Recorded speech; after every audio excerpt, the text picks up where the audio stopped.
लवकुश गुरुकुल से शिक्षा प्राप्त करके हर एक विद्या में निपुण हो गए थे। उन्होंने वाल्मीकि से सभी वेद विद्या अस्त्र शस्त्र सीख लिए थे। एक दिन लवकुश सीता की खोज के लिए प्रस्थान कर रहे थे। तभी रास्ते में उन्हें ऋषिवर हरित मिलते हैं। लवकुश उन्हें लेकर अगस्त्य ऋषि के आश्रम आते हैं। ऋषि हरित लवकुश के वीरता का संपूर्ण प्रमाण अगस्त्य ऋषि को देते हैं। वह लवकुश को अजय होने की सलाह देते हैं और लोहना नगर जाने को कहते हैं, जो कि अशुद्ध और शापित नगर है, और वहां के राजा सत्यतीर्थ और उनकी सेना को मुक्ति देने को कहते हैं। लवकुश ऋषि अगस्त्य का आशीर्वाद लेकर लोहना नगरी को प्रस्थान करते हैं और कुछ ही समय में वह भूतों की नगरी में पहुंच जाते हैं। वहां उन्हें धूल मिट्टी के नीचे स्वर्ण दिखाई देता है। थोड़ी दूर जाने के बाद उन्हें ब्राह्मण रूपी भूत प्रेत दिखते हैं। उनके केश खुले हैं और उनकी ध्वनि भी बहुत ही कर्कश थी। तभी लव और कुश अपने कान हाथों की उंगलियों से बंद करते हैं, परंतु उन प्रेतों की ध्वनि इतनी कर्कश थी कि लव के कानों से खून निकलता है। भूतों की नगरी में लव कुश प्रेतों से लड़ते हैं। उसी दरमियान कुश उनके केशों को बांध देते हैं और उन्हें वश में करते हैं। तभी लव कुश से पूछते हैं, कुश, तुमने उनकी शिका क्यों बांधी? माता सीता ने बताया था कि शिखा खोल कर रखने से ऊर्जा स्वतंत्र रूप से प्रवाहित होती है और बांधने से दिमाग स्थिर होता है। चलते चलते लवकुश भूत नगरी में आगे पहुंचते हैं। वहां उन्हें अधिक संख्या में प्रेत दिखाई देते हैं। तभी वहां हनुमान जी पहुंचते हैं। सभी प्रेत वहां से अदृश्य हो जाते हैं। प्रेतों से लड़ते हुए दो प्रेत, जिनकी शिखा लवकुश ने बांध दी थी, वह आते हैं और कुश से बोलते हैं, आपने हमारी शिका बांधी, अब हम उनसे भिन्न हो गए। हमारी शिका खोल दो और हमें मुक्त कर दो। कदापि नहीं, आपकी शिका खुलने से हमारे शत्रु बढ़ जाएंगे। नहीं नहीं, हमें और दो प्रेत नहीं चाहिए, क्षमा कीजिए। वह सत्यतीर्थ के महल के पास जाकर उनका आवाहन करते हैं।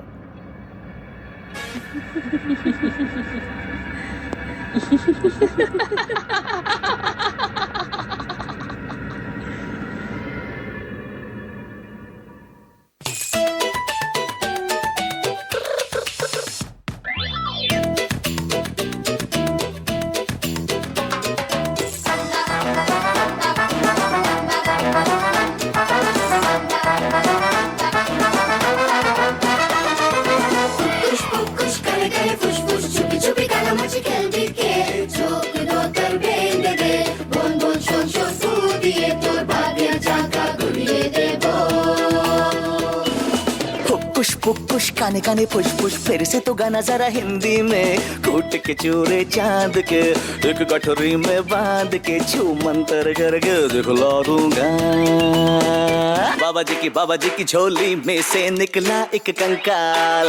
उड़ी बाबा करते करते जाग उठा बंगाल। बाबा जी की झोली में से निकला एक कंकाल। उड़ी बाबा करते करते जाग उठा बंगाल। जहाँ जहाँ पैर पड़े संतन के वाह वाह पंटा थार। हरी हरी बोल लगा डुबकी और कर जा गंगा पार।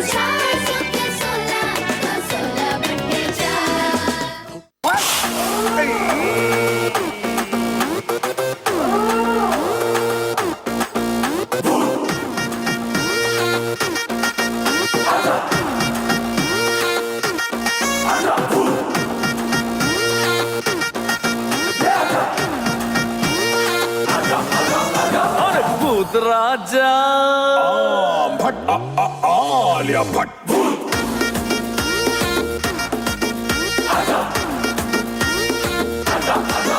अरे भूत राजा बाहर आजा, आजा ओ आजा बाहर आजा।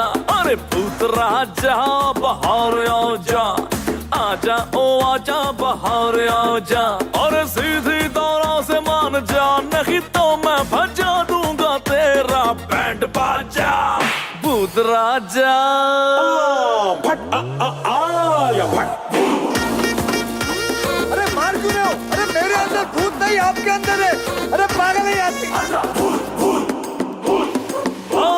ज़ॉम्बी की आंखों से मैं गोटियां खेलूं, अरे वैम्पायरों के संग मैं डांडिया खेलूं। ओ जिस पे चढ़ा हो साया उसका बना दुपाया, जो भूत पड़े भारी उसकी नली निहारी। ड्रैकुला का मैं पीता हूँ खून ताजा। भूत राजा भूत राजा बाहर आजा, कम कम ओ कम कम बाहर आजा।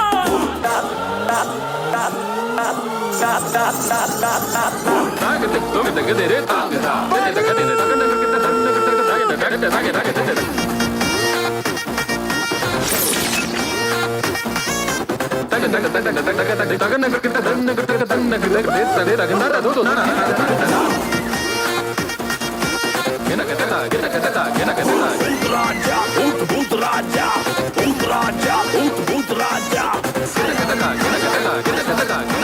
आजा आजा आजा आजा आजा आजा आजा आजा।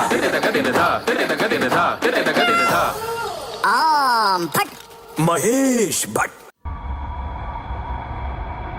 लव कुश का आवाहन सुनकर सत्यतीर्थ वहां प्रकट होते हैं और अत्यंत कर्कश ध्वनि निकालते हैं। लव कुश और राजा सत्यतीर्थ के बीच संवाद होता है। वह उनसे भूत प्रेत और उनकी शापित नगरी की कहानी भी पूछते हैं। तभी सत्यतीर्थ ने अपनी कहानी लव कुश को सुनाई। उन्होंने कहा, जब उनके मित्र कुबेर इन पर रावण ने आक्रमण किया, तब राजा सत्यतीर्थ के राज्य में सुख और समृद्धि चरम सीमा पर थी। तब कुबेर उनसे मदद मांगने आए, परंतु राजा सत्यतीर्थ ने उनकी मदद करने से इनकार कर दिया।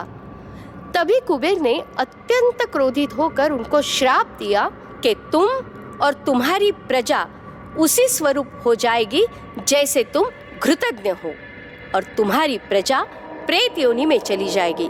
तुम्हारा यह सुंदर नगर खंडहर में बदल जाएगा। लव कुश सत्यतीर्थ को ही दोषी मानते हैं। इसके लिए पूर्णतः आप ही दोषी हो। हा हा हा हा। आपके सवालों के जवाब मिलने के बाद आप हमारी भूख मिटाओ या हमें मुक्ति का मार्ग दिखाओ।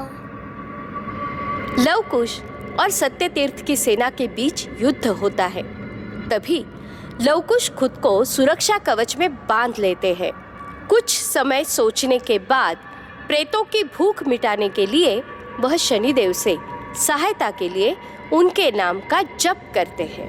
ओम शनिश्चराय नमः।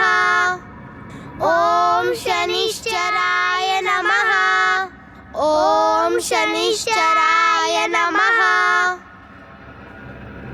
शनिदेव वहां प्रकट होकर असंख्य काक को छोड़कर उनकी सहायता करते हैं। कुश काक को कुछ अन्न खाने के लिए देते हैं। काक जैसे जैसे अन्न खाते हैं वैसे वैसे एक एक करते हुए प्रेतों को मुक्ति मिलती है, और देखते ही देखते राजा सत्यतीर्थ को भी मुक्ति मिल जाती है। लव कुश को ऋषि अगस्त्य का आदेश पूरा करते हुए अत्यंत आनंद होता है और वह वहां से माता सीता की खोज में निकलते हैं।